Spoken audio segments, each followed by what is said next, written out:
Firman Tuhan menguatkan kita, menyemangati kita, menghibur hati kita. Hal yang sama juga Bapak Ibu Saudara. Kalau barangkali di dalam Mesbah 2 pagi ini ada yang kehilangan orang yang kau cintai, belajar kepada Yehezkiel.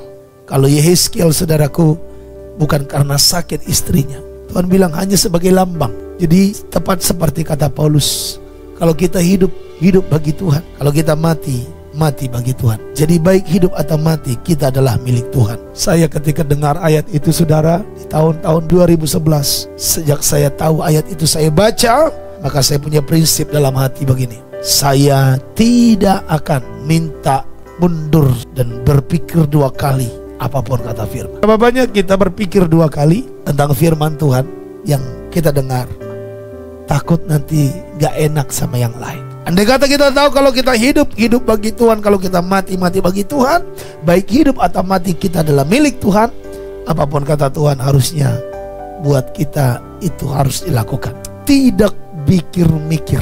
Saya merasa lucu dan habis pikir rasanya ketika disampaikan kepada seseorang firman Tuhan, dia jawab, mikir-mikir dulu ya Pak. Sebenarnya kita terlalu sombong kalau berani berkata terhadap firman yang diberitakan, mikir-mikir dulu. Contoh tentang dibaptis, kita sampaikan baptisan kepada seseorang, gimana? Mau dibaptis akhirnya? Dia bilang, tunggu ya Pak, mikir-mikir dulu.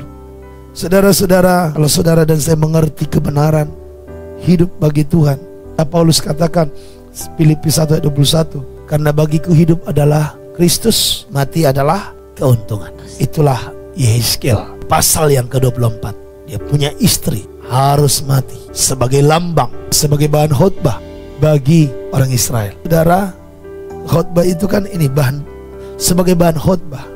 Andai kata ini sebagai bahan khotbah, itulah, seperti itulah istrinya Yehezkiel dibuat Tuhan meninggal dan tidak hidup lagi lah. Jadi kenapa meninggal?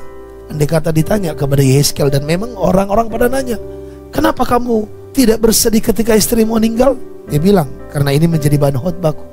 Orang berpikir agak seno kali ya Yehezkiel ini, tapi bukan agak seno, tapi memang itulah perintah Tuhan.